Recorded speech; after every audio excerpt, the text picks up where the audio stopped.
Welcome back to the Hologram News Network, where we bring you the latest headlines in Star Atlas. This week's top headlines include an update to the Sage roadmap and a nearly fatal scripting error that led to the first ever Star Atlas Titan being bought. Our feature this week includes a discussion on whether Sage will generate enough economic activity to sustain development beyond September 2023. Thanks for joining us today. I'm Criggs, your host, and you're listening to the Hologram News Network. On Monday, following an update to the Star Atlas Galactic Marketplace, a scripting and error in numerical rounding led to the incorrect price listing for several Star Atlas assets, including Titan-class ships. Due to the listing error, many Star Atlas ships and assets offered by Automata were listed for less than $100. Automated trading agents, or bots, quickly gobbled up these massively discounted ships, resulting in what is technically the first sale of a Star Atlas Titan ship, albeit in a seemingly erroneous manner. The Star Atlas team was swiftly notified of the error and begun an immediate investigation.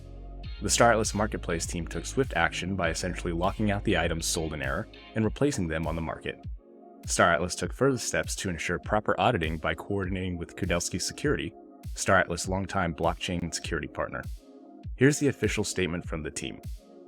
Although our investigation, conducted with the assistance of Kudelski Security, is still underway, it appears that a formatting error in a listing script caused prices above 1,000 USDC to become truncated.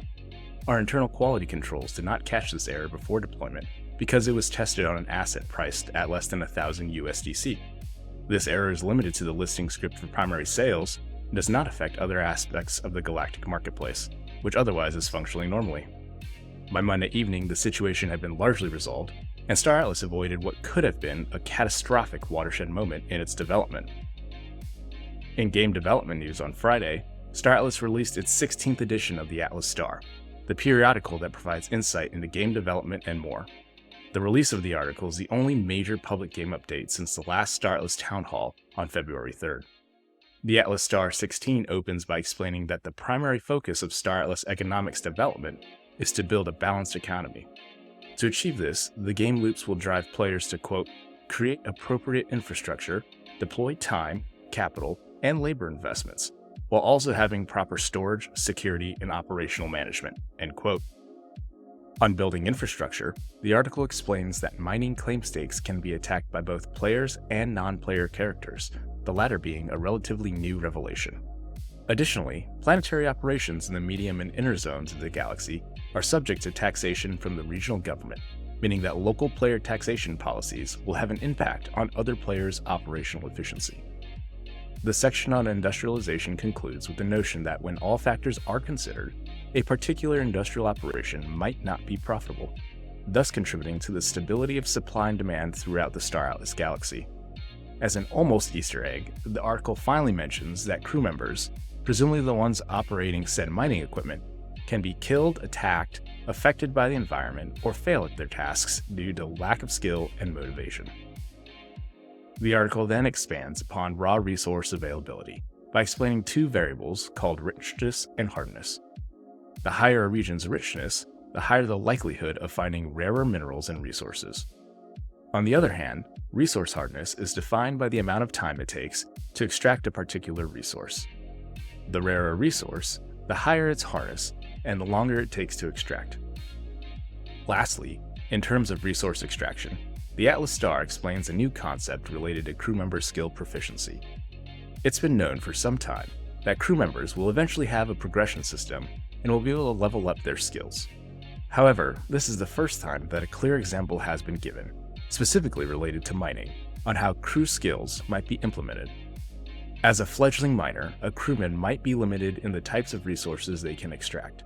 As they level up their skill, they would theoretically then be able to mine and extract more difficult resources.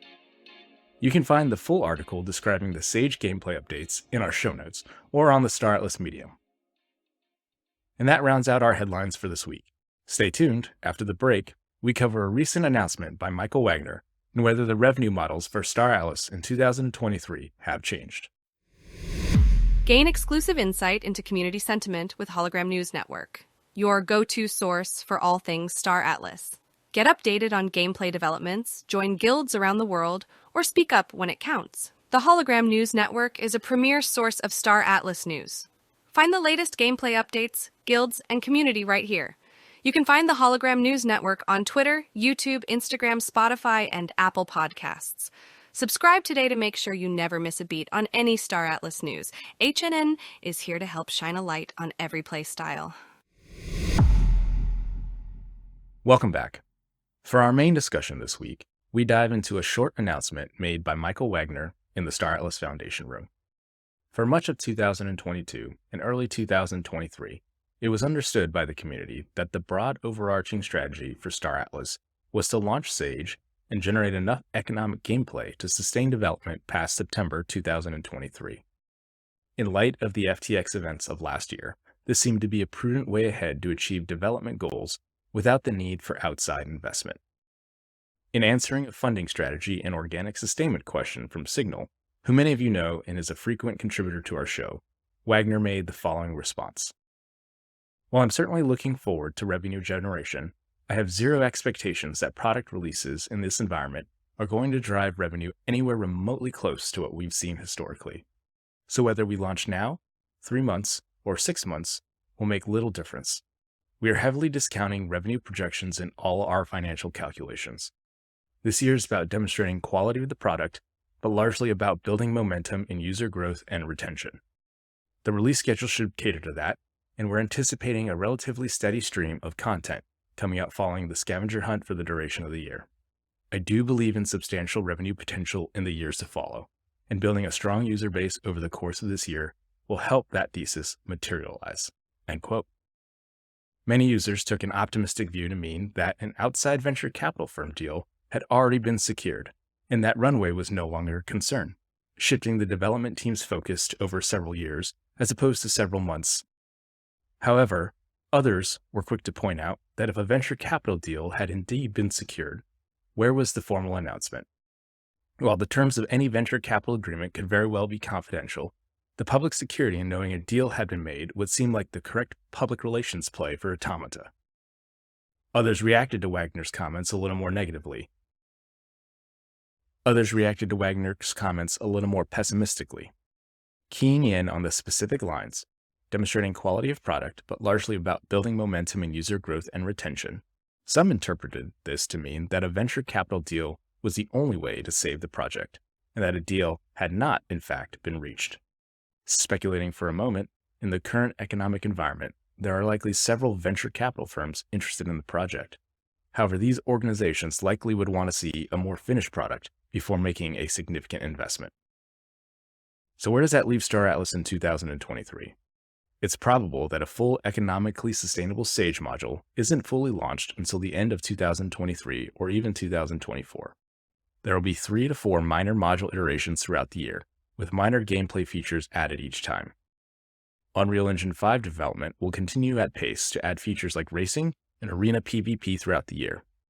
But what happens when runway runs out at the earliest in September? As Signal further points out, the project doesn't necessarily end at midnight on September 30th. Existing game features will likely remain online, but Automata's flexibility in the development realm will likely diminish. Automata will then have to exercise the remaining funding options that they have available at the time. These are all scenarios which the Automata executive team has likely wargamed already. Thus, Michael and the rest of the executive suite understand the full spectrum of options in front of them and have chosen a specific course of action. While this new course that the Star Atlas team has set upon is different than what was expected last year, Wagner and company are clearly doing their best at attempting to navigate the uncertainty that is the current economic environment. And that concludes this week's episode. Make sure to subscribe to get notified when our episodes release and that you get the Star Atlas news you need to stay one step ahead. Once again, I'm your host, Griggs, and you're listening to the Hologram News Network.